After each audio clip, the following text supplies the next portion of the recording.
press the bell icon on the YouTube app and never miss another update.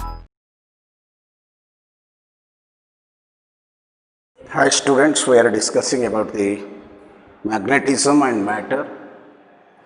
That means the magnetic property associated with the matters.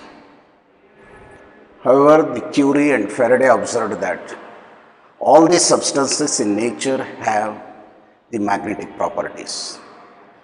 Based on the magnetic behavior of different materials, all the substances are divided into three categories. They are called as diamagnetic substances, paramagnetic substances and ferromagnetic substances. However, among these, diamagnetic substance is called as a universal property that all the matters have. That means here, depending on the behavior of the material against the magnetic property, they may be classified into paramagnetic or ferromagnetic. But ferromagnetic can be converted into paramagnetic or paramagnetic into diamagnetic. But we cannot take diamagnetic as para and ferro. Therefore, we say universal property every matter can have is a diamagnetic one. So, if you take the example, what are diamagnetic or paramagnetic or ferromagnetic substances, we have written some examples. Water, drinking water, breathing air, maybe the silver, lead, bismuth, nitrogen. These diamagnetic property observed in almost substances in the state of solid, liquid and gas. Similarly, paramagnetic property also we see in all these states, maybe in solid, liquid and gases. Particular example we have written aluminium, magnesium, platinum, manganese, oxygen, sodium, etc. And ferromagnetic substances like iron, cobalt, nickel, steel, alloy, alnico. Combination of aluminium, nickel, iron, cobalt and copper. The combination of various metals given the best material. Modern permanent magnets are designing from this called alnico. However, we are comparative properties of these studying in today's class. What materials we are calling them as diamagnetic, paramagnetic and ferromagnetic substances. Let us think the first one, that these diamagnetic do not have permanent dipole moment.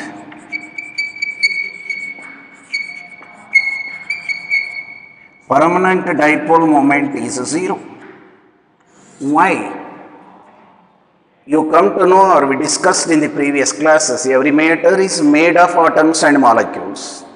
When we consider a particular atom, electrons are moving around the nucleus, so that electron possesses two motion. One is a spin motion, another is a orbital motion.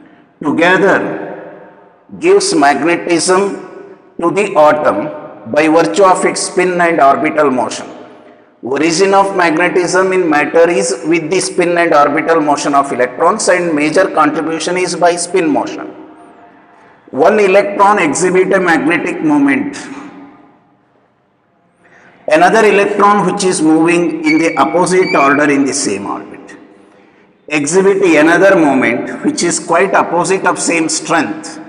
These paired electrons mutually cancel the moment of one with the other.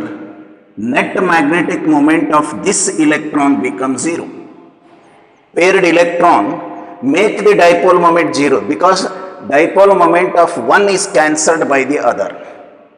Suppose atoms have paired electrons, then each pair cancelling mutually their moments, and the net dipole moment of the atom also becomes 0. That is the reason what we say permanent dipole is not existing in materials which are called as diamagnetics. No permanent dipole exists because of paired electron in the atoms. Every pair mutually cancel their dipole moment and every atom completely appears to be having no magnetic moment at all. If the substance as a whole, now individual atoms are not exhibiting moment, the substance also will not exhibit the dipole moment. Therefore, do not have permanent dipole moment. But in case of paramagnetic substance, due to the unpaired electrons, one of the electron may not have the pair, then its moment, every atom have a finite dipole moment. Finite dipole moment the paramagnetic substances are possessing. Every atom or molecule exhibiting that property at room temperature due to thermal energy. Due to thermal energy, because of the random orientation of the dipoles of the system, the total moment of the substance becomes zero. Here individual atoms do not possess dipole moment. Here the individual atoms are possessing the dipole moment, but the dipole moment of one is group of dipoles may happen so at thermal energy exchanging with the surrounding and substance, the dipoles are arranged randomly, vector sum of dipole moment of all the dipoles of the substance if you take, it becomes zero. In absence of the external field, naturally it has finite dipole moment. It is not have any permanent dipole moment. These atoms are also have finite moment. Finite dipole moment found in the form of domains. We see there is a nature different. That is how these matters are differed from diamagnetic. There is no dipole moment here. Finite dipole moment. Each atom possesses net dipole moment of the substance as a whole zero. But finite dipole moment each individual atom have. But they arranged in certain fashion called domains. What these domains meaning is, not in like paramagnetic, each individual atom is appear to be independent and acting independently with others. No interaction with other atoms regarding this magnetic property. But it is not so in case of ferromagnetic substance. If I take a ferromagnetic substance, there we can divide it into some regions having group of atoms possessing dipole moments, they mutually interacting and dipole moments of all of them are in the same order. Magnitude and direction of all the dipoles are same. Group of atoms, the size may be varying between 1 millimeter to 2 millimeter. Atoms to the size of 10 power 11 to 10 power 18 order. Such small regions are found in the ferromagnetic substance where the atoms in that group possess the moment in the same sense, and in the other domain it may be different direction.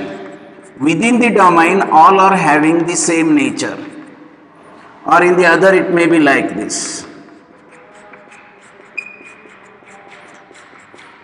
or it may be in the other. See, these are called as the domains. So large numbers of domains are existing in ferromagnetic substance. Within the domains there are millions of atoms possessing the dipoles of the same order. Within the domain molecules are interacting and having the moment in the same sense. Such group of atoms having same sort of dipole moment, we call them as domains. Because of domain structure, it behaves like a good magnetic substance. However, you come to know in respect of dipole moment, the one property which differs the substances as diamagnetic, paramagnetic and ferromagnetic. In diamagnetic substance, there is no permanent dipole for the diamagnetic substances. Each atom dipole moment is cancelled because of paired electrons. Unpaired electron system can show this, but each atom behaves independently, and because of the thermal energy, there is no proper orientation of the dipoles, highly random, and net dipole moment of the substance is zero. But in case of ferromagnetic substance, we are seeing the large number of regions of the space in the ferromagnetic possessing the dipoles in the same order, and all the atoms in one region called domain, they are interacting each other and possess the same. But domains in the ferromagnetic, different domains oriented may be in different direction, because of which net dipole moment of the substance is still zero as a ferromagnetic substance. This is on the basis of dipole moment how we classified. Now coming to the second one, under the influence of external field, if I apply to a diamagnetic substance the field, what happens to this?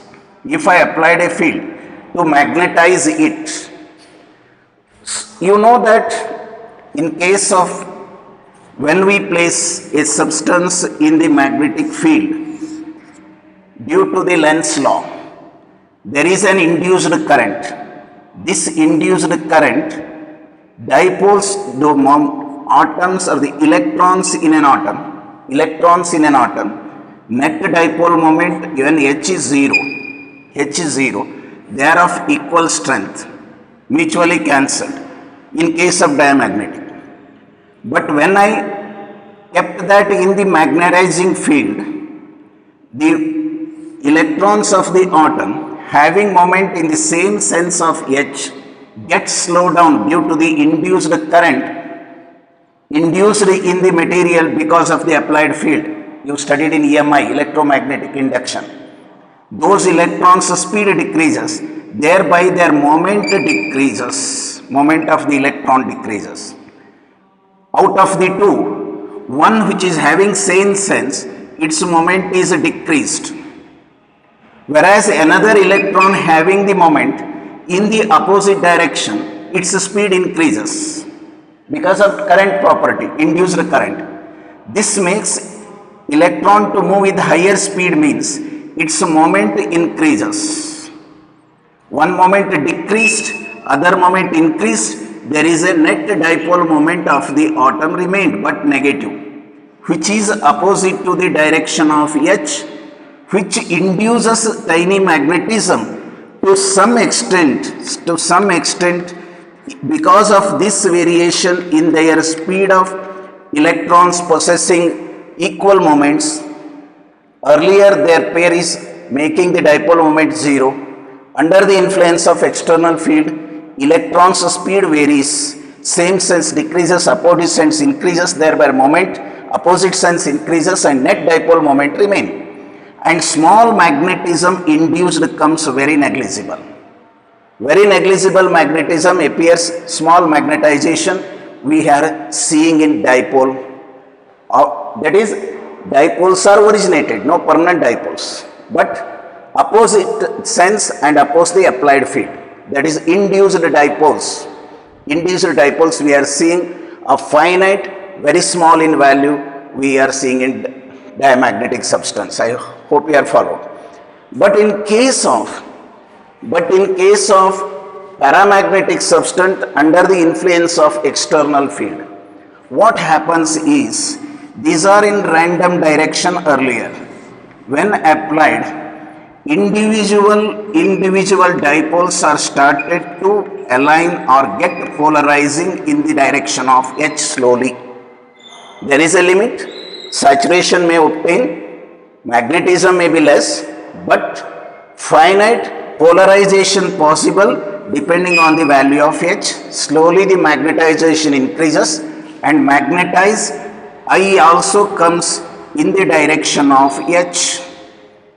I comes H and I proportional to H we are seeing to some extent and finite.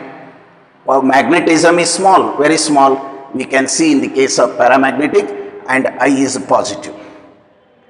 Whereas come to the ferromagnetic substance, as we apply to this the magnetizing field, Now the individual domains, very less field is enough, because you just think you are now planned for a tour. The teacher makes this group of students, and in each group one of them is made as a leader. Why? Communication become easier. If there are 100 students, per 10 students or 20 students, one leader is made. So 20 students are handled by leader. Any communication what we have to pass on to the students can be did by these leaders. Like these are the leaders, domains you think as leaders. If information given to the leader, immediately all members will receive. With the small variation of H, the domains start to polarize, and inside we are seeing that each domain now getting polarizing in same direction. And domain's size also little bit seeming to be increasing. Domain structure is not collapsed, but all the domains are getting polarizing in the sense of H. There is a I is becoming very large compared to this I small. For a given H, comparing to these two, induced magnetization is very high in case of the ferromagnetic substances. Small positive, easily magnetize. We can magnetize it, we can easily magnetize that. We cannot magnetize because this is induced dipole and opposite to the direction of the applied field. If I show here in this sense, relation with I and H a graph. So if I take here induced magnetism versus applied field, this is a finite negative value, minus I, almost constant, no large variation. Let us coming to here, so that I versus H,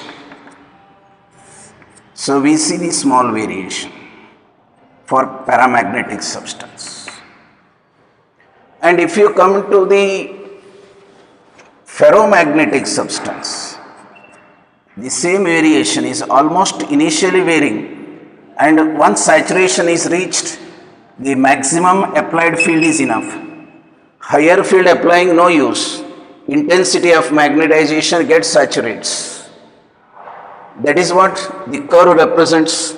Here it is minus I, negative and almost constant and induced dipole opposite to the direction of H. Same sense, small magnetization, I proportional to H visible.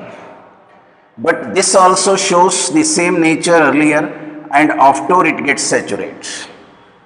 This is the comparison of magnetizing the substance diamagnetic, paramagnetic and ferromagnetic substances. Thereby I can say magnetic moment of diamagnet is negative and small. Magnetic moment of the paramagnetic is positive and small. But magnetic moment of ferromagnetic is large positive value. It has a large positive value. That's about the how the magnetization take place and how varies. Let us the response to the external field. Let us come to the how it respond to the external field. I am coming to the third property. Suppose if I hold a bar magnet in the uniform magnetic field under diamagnetic, it gets repelled by it, turned by 90 degree.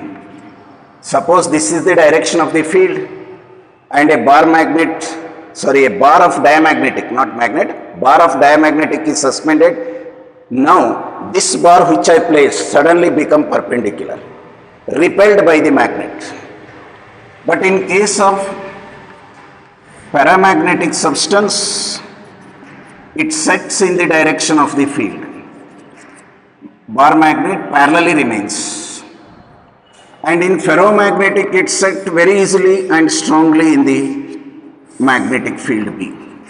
Magnetic moment that it may achieve something, both are in the same directions and achieve that. But here it's turned by 90 degree. That is what we say, the substance is repelled by magnet. These are attracted and lie in the same field direction of the B. A ferromagnetic bar lie in the direction of B. So again, if you see the response of field, field gets repelled by a diamagnetic bar.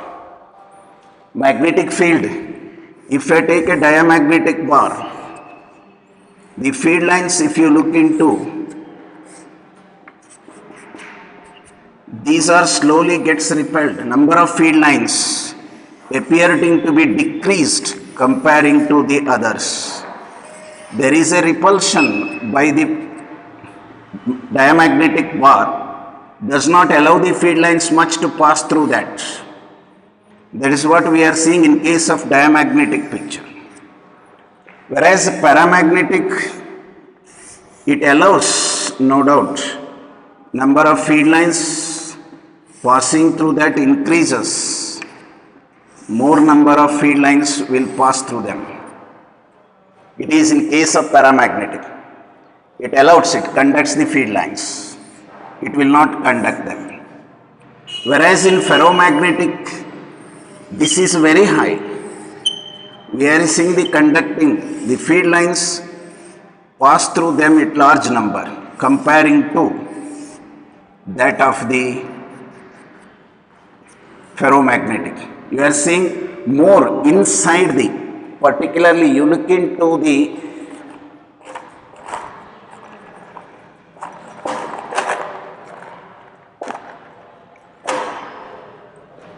you are seeing, look inside the bar, inside the ferromagnetic bar.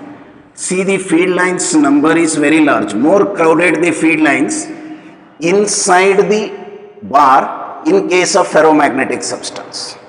Here crowding is there but less in case of the paramagnetic. No crowding, it is almost repelled. This is how the field lines appear in those cases. Coming to that, the diamagnetic substances move away from the field. Suppose if I take in the U tube the diamagnetic liquid and a magnet with the north and south pole. Suppose earlier without keeping this, so this is the magnetic liquid present. Before keeping this limb, one of the limbs of the U tube in between the two pole pieces of a strong magnet, their levels are same.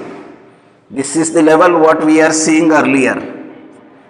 But as we place this one of the limb in between the two pole pieces of magnet, suddenly it depresses and here it rises. This is what we see, this become empty. There is a fall in the level of the liquid. That is what says the diamagnetic substances move from stronger to weaker region of the field. It is come out of the magnetic field of this. Earlier it is well inside, now it is pushed out. Now this is the level what we are seeing, raised here. But the same when I take in case of a paramagnetic liquid,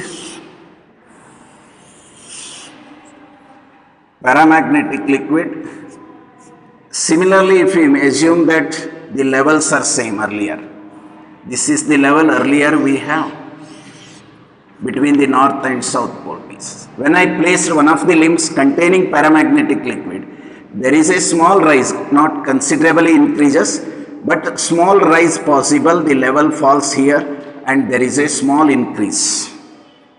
Almost we see it is not rising very high, but response is there. What I can say in this case is, compared to here, the diamagnetic substances move from stronger to weaker region of the magnetic field. Here it is move from weaker to stronger region, but less. Weaker to stronger region, less. But when we take the ferromagnetic liquid or between the pole pieces, so the levels are similar as previously taken between north and south. So the liquid level that rises here it falls, but here a considerable increases comes. Here it moves from weaker to stronger region at a higher rate. Here moves from weaker to stronger region at low rate. But here it moves from stronger to weaker region. Diamagnetic substance move from stronger to weaker region. Paramagnetic move from stronger to weaker region at small magnitude. But at large magnitude it moves from weaker to stronger region. Similarly, I can show with another example. In the watch glass, a liquid or a powder is placed, that of a diamagnetic. Very closely the two poles are, where the central portion, the magnetic field is less. So you are seeing there is a large bulging in the level. Comparing to original level, there is a rise. This rise is appeared, bulging is appeared, where the field is weak. Where the field is weak, we are seeing rise in the liquid level. But if you come to the paramagnetic substance, where the field is stronger, so what we see here is the level decreases. There is a depression appear. This is depression we see. Or if you take the example of a ferromagnetic liquid, north and south pole, the level, that depression is very high. So almost like this. You see the depression in case of the ferromagnetic liquid. Depression in case of paramagnetic liquid. Bulging or rising in case of the diamagnetic. These directly convey that diamagnetic substances move from stronger to weaker region of the field. These two experiments prove that paramagnetic or ferromagnetic substance move from weaker to stronger region of the magnetic field. That's what we discussed in this. Let us come to the important three properties to understand here with this comparison. Let's think about the relative permeability of the diamagnetic substance. Relative permeability of the diamagnetic substance is less than 1 but greater than 0. That is, I can say it is a fraction. For perfect diamagnetism,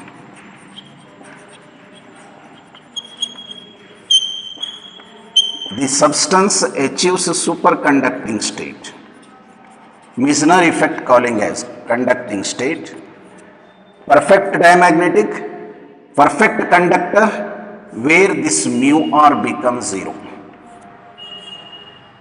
Mu r minimum is 0. It is always positive, but it is a fraction for case of diamagnetic. Whereas come to the ferromagnetic, it is greater than 1 but small. Greater than 1, no doubt, but small value. Whereas come to the ferromagnetic, mu r is very much greater than 1. It is to the order of 10 power 2 to 10 power 6. Very high relative permeability we see in case of the ferromagnetic. Almost greater than 1 but very less. More than 1. Magnetizes very feebly. Feeble magnetization of the substance we see in case of the paramagnetic. Strong magnetization in ferromagnetic. Here it is induced opposite, therefore here mu r is less than 1. Coming to the susceptibility.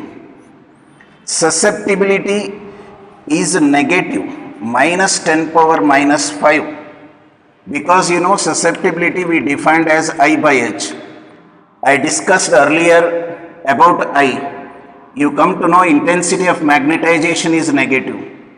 and very finite and small, almost we see that susceptibility is negative and a very small value it has. But susceptibility is positive. It is also to the order of 10 power minus 5 but plus, because same I is positive but very small value. But in this case susceptibility is very high, very much greater than 1, or susceptibility is found to be to the order of 10 power 2 to 10 power 6. See, it is a negative small value, positive fraction, it is negative fraction, but it is very large value taking in terms of thousands or millions. Suppose if I take the variation, susceptibility variation with the temperature, susceptibility variation with temperature, that is found to be negative in this case. Susceptibility is negative, small value with respect to temperature. Because I is negative, susceptibility is negative. Whereas in case of the susceptibility versus temperature, so in this case it is almost a constant, higher value. It is for paramagnetic, varies. But in case of, susceptibility, I take separately this, the more space is required.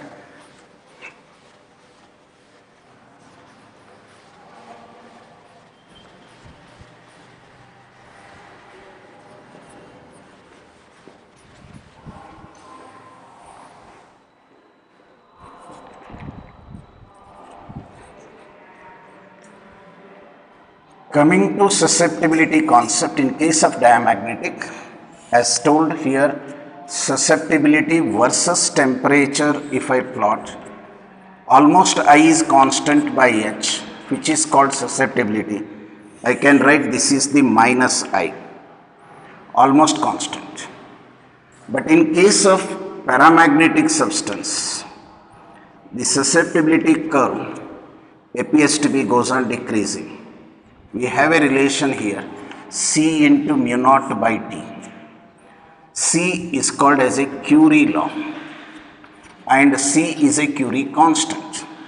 Susceptibility of a paramagnetic substance is found to be inversely proportional to absolute temperature. As the temperature goes on increases, the individual dipole moments orientation goes on becoming highly random.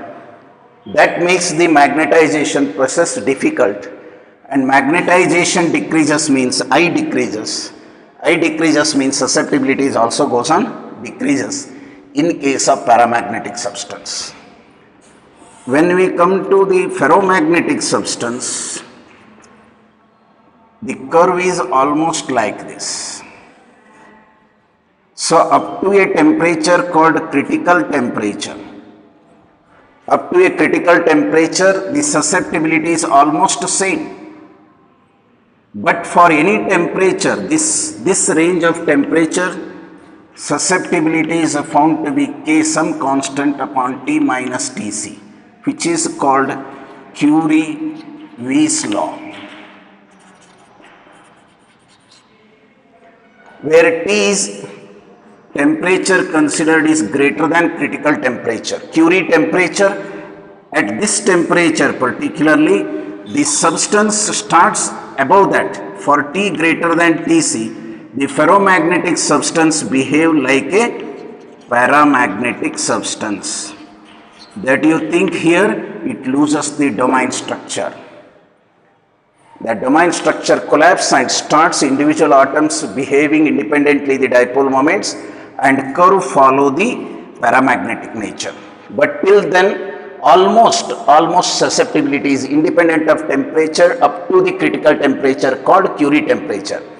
Above the Curie temperature, susceptibility goes on decreases, such that inversely with excess of temperature above the critical temperature.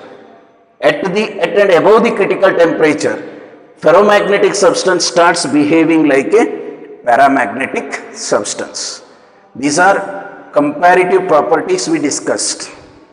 Permanent, about the dipole moment, about the field, how response to the field and their relative permeability, susceptibility and intensity of magnetization. So you have to know, even for the board exam concerned, you may be asking the question to compare, give any three comparisons of the paramagnetic, ferromagnetic or diamagnetic, or write any five properties of paramagnetic, ferromagnetic independently. Write any five properties of paramagnetic or ferromagnetic or diamagnetic substances. So here, these relations are important for the entrance concerned. Remember, susceptibility in case of paramagnetic substances, C mu naught by T, C is a Curie constant. If the Curie is constant, T minus Tc, T must be greater than Tc. Below Tc, T, temperature below Tc, it is almost a constant. Sometimes in entrance, the curve may be asking to get which curve exactly reflects the paramagnetic or ferromagnetic or diamagnetic. That also you have to know correctly. So apart from these, so the dia and para and ferromagnetic, the good magnetism we observe with ferromagnetic only. In all cases we come to know. Along with two important properties these ferromagnetic substances are having, that we are calling it as the two distinguished property compared to other magnetic substances, para and dia, is magnetostriction and hysteresis.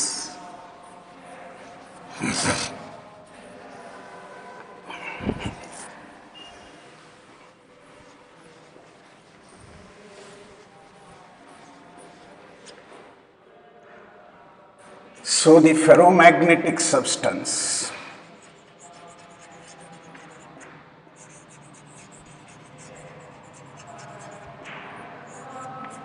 two important, one is called magnetostriction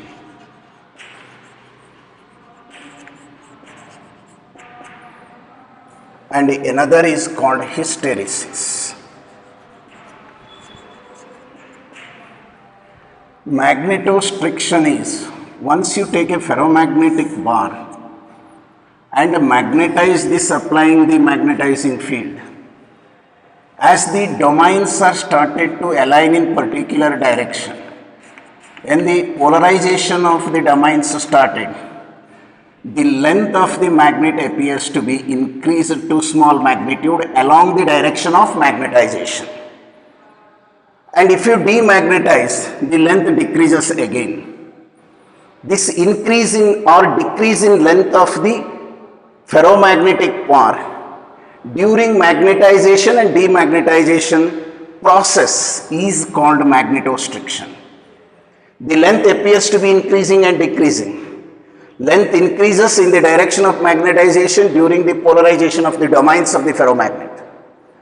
When you demagnetize, the length decreases in the same sense. This increase and decrease of length, if you apply the AC frequency and do this, we can see like a vibration. You will get increase, decrease. If the frequency of the AC supplied become more than 20,000 hertz, you can get the ultrasound.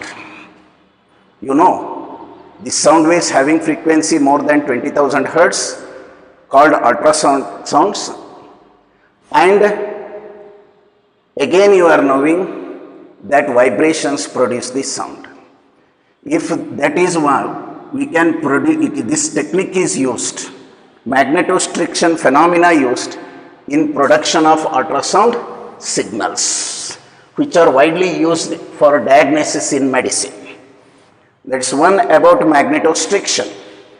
Coming to hysteresis mainly for you.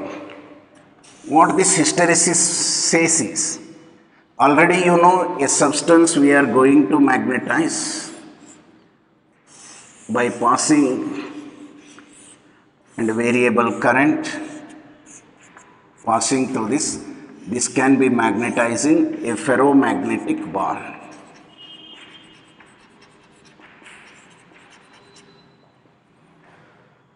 So if I draw the curve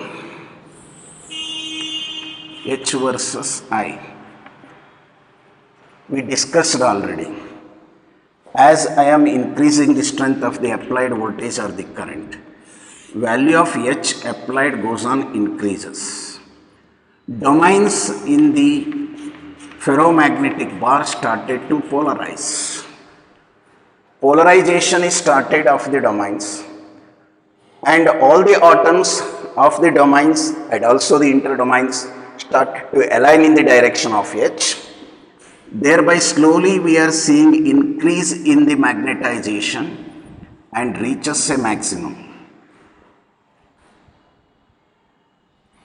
After this is what I say highest field necessary to get the saturation. After this applied, no variation in I. It reaches this point A, saturation, magnetization is reached. This is the magnetization process. If I decrease the current, H value I am decreasing means the substance is not losing the magnetization in the same sense it is formed, but it follows a different track and almost comes to a new point, that B. This is A to B. Now we are seeing this magnitude OB. OB is called residual magnetism.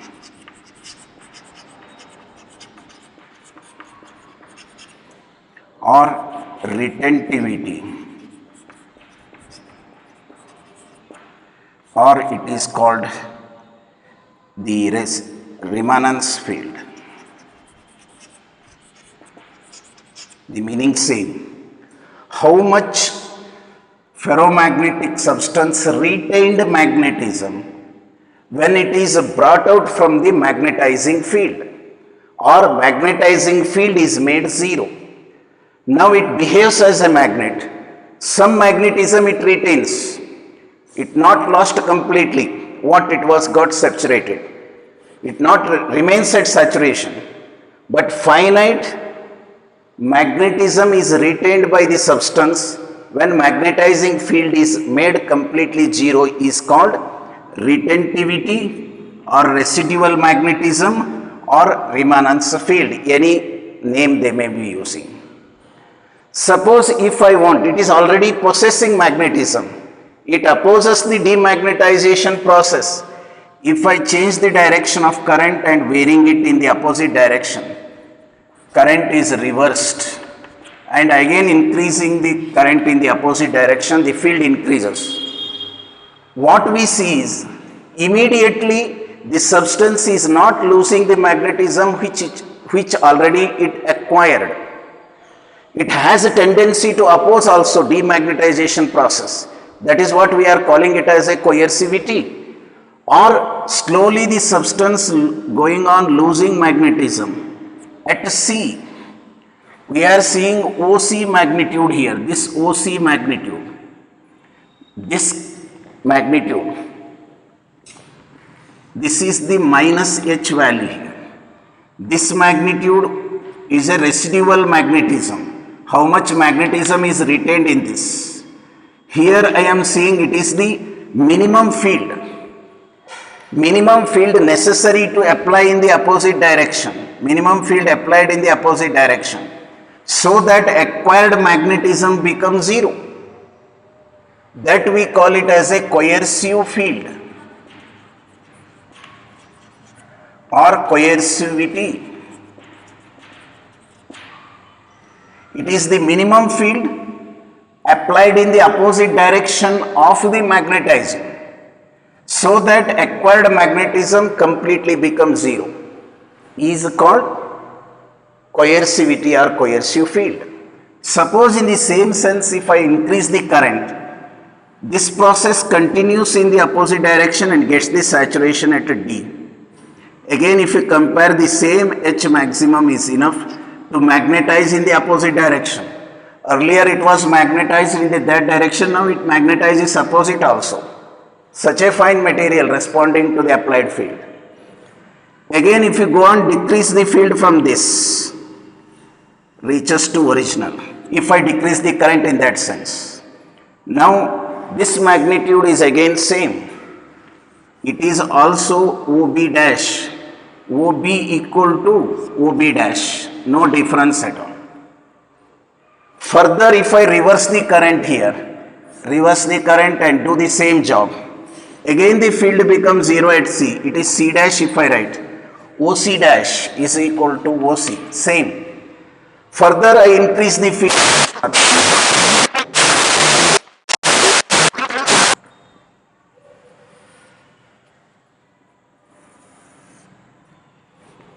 So we get a curve.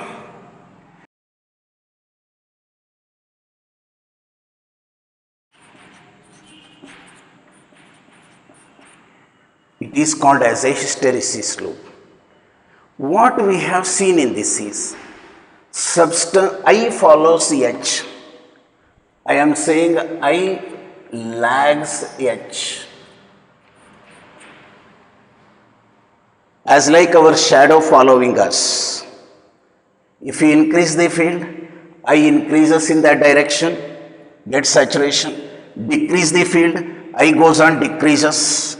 I goes on decreases, and again if you reverse the direction of the field, I becomes 0 and again gets magnetized in the opposite direction, gets saturation. Again if you reverse the direction and apply the same, now again the same is repeated. Now one cycle of magnetization completes from O to A to B, B to C, C to D, D to E, E to C and F. This is called as a hysteresis loop, and this phenomenon is called hysteresis. The phenomenon in which we observe in ferromagnetic material where intensity of magnetization lags behind H, we call it as a hysteresis. The curve what we observed, the variation of I versus H is called as a hysteresis loop. Minimum magnetizing field retained, minimum magnetic field retained by the ferromagnetic material. When magnetizing field is made 0, when H is made 0, how much magnetism is retained it? Now we call it as a retentivity or residual magnetism or remanence field. But by reversing the direction of the field, we can make the retained magnetism to reach 0 because substance retained it not completely. Then it opposes the demagnetization process. We have to supply sufficient magnetic field to make it to become 0. To make it to become 0. That what we supply here in the opposite direction of the field it possessing. The minimum magnetizing field required in the opposite sense, we call it to make the magnetism acquired to become 0. That we apply that reverse magnetizing field applied to make magnetism acquired by the substance to 0 is called coercive field or coercivity. What the importance of this is? Because so far we discussed about magnetism, the main thrust is we required magnets, either permanent magnets or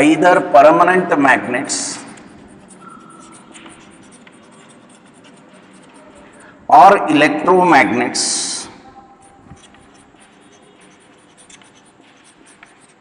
In various modern devices or equipments to operate, maybe the electric bell, electric clock, or it may be the cores of transformers, cores of generators. So various equipments requires either the permanent or the electromagnets. To design them, to obtain them, we required certain magnetic material having properties. What this area of the loop, another important value is area of this loop gives you the energy loss per cycle per volume of the material in the form of heat, because domains has to arrange in one direction and reverse direction again in the same direction. When one loop is completed, the substance suffered a lot in orienting the domains. This orientation, there will be a resistance, magnetization and demagnetization process, because once it magnetized, then it gets demagnetized, again magnetized, demagnetized. So like a vehicle's wipers movement, the domains has to change their directions. That produces a large heat in the material. That heat is out of the supplied energy. That means how much energy appears in the form of heat out of the supplied per cycle per volume of material is given by the area of this hysteresis loop. This is more significant to design permanent or temporary magnets or electromagnets. Suppose if I select the material of this form, I am showing the two curves. One is very much narrow and another is more bulky. So it is of steel or this is of soft iron. So I am taking some substances of that form.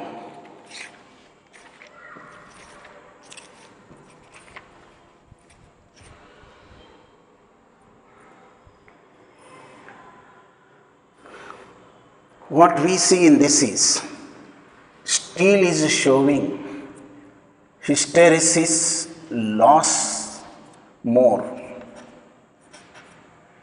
It shows hysteresis loss less.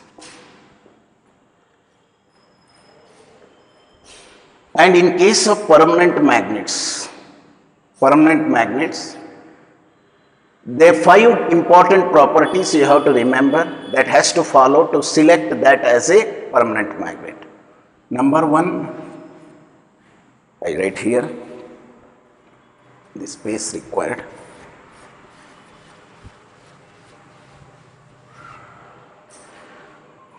For permanent magnet,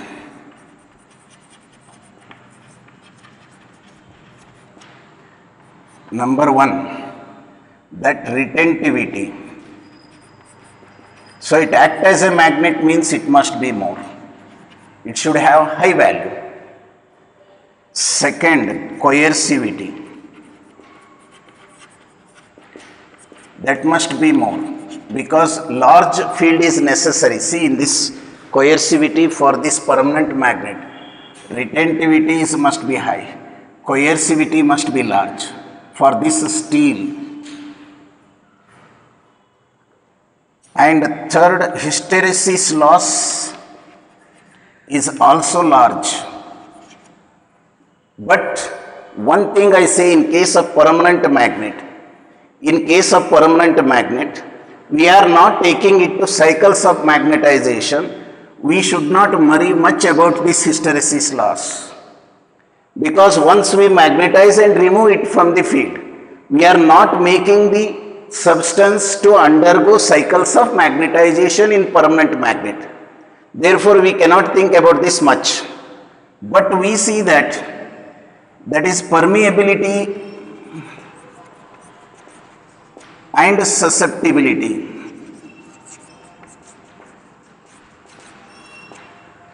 These two are less. In case of permanent magnet, these properties material should possess. That I given one example as a steel, which can show that property. Retentivity must be high to maintain it as a magnetism. Coercivity, it should not lose the magnetism acquired, this value must be very high. And hysteresis loss automatically shows large area, loss will be higher. But do not worry, because we are not making the substance to undergo cycles of magnetization. Permeability and susceptibility are found to be less. But in case of electromagnet,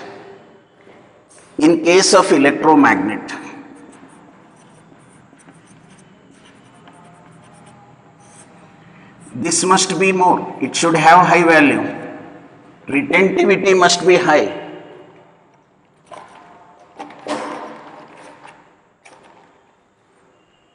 This retentivity must be high here. And coercivity must be less.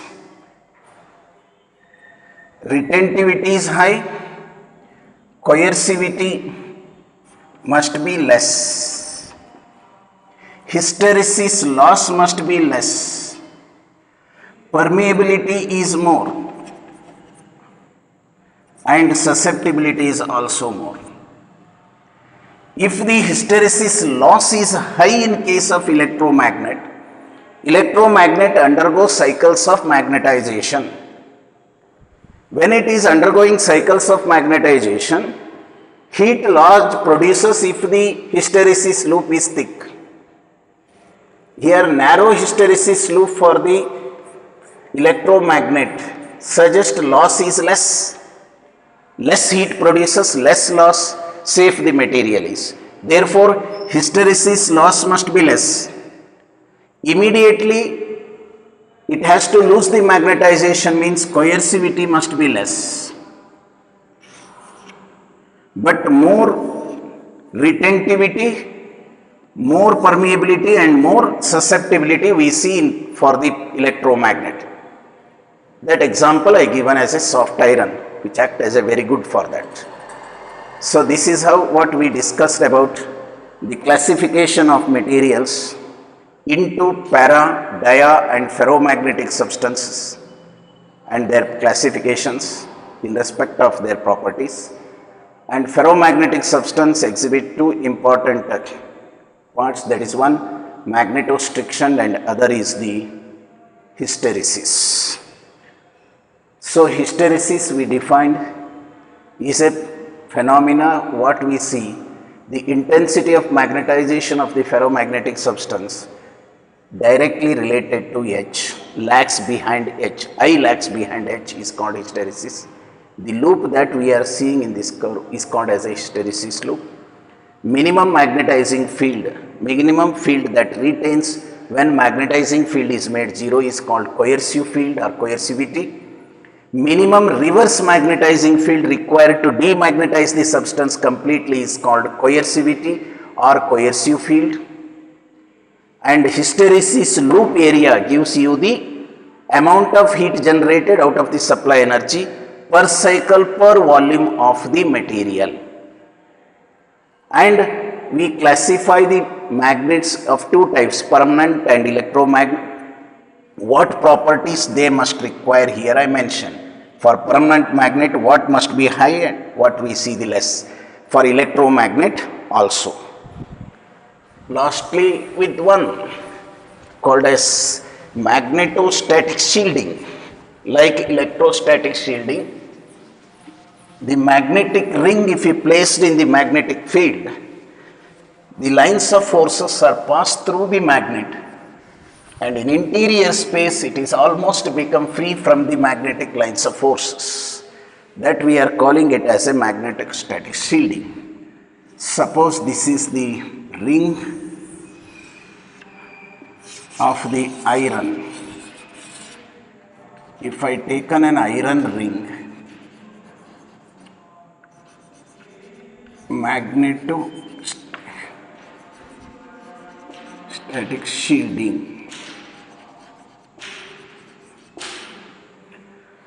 what we see here is, so the lines of forces which are coming, they may be passing like that, even in this.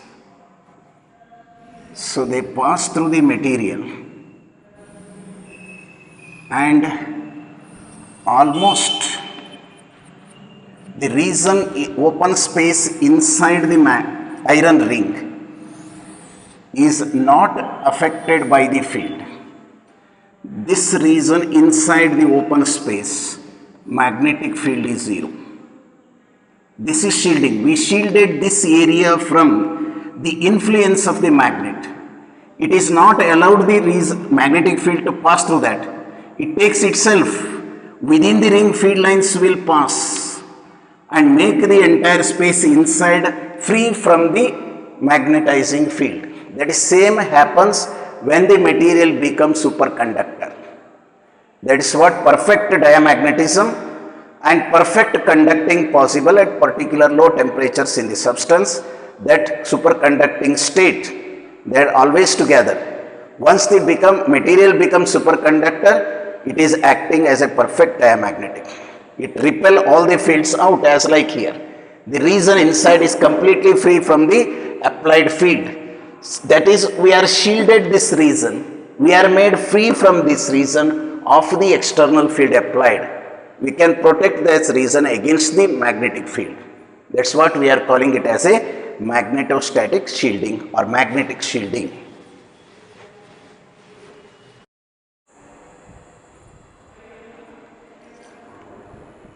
With this I am concluding today. We can see about the earth magnetism in the next class. Thank you.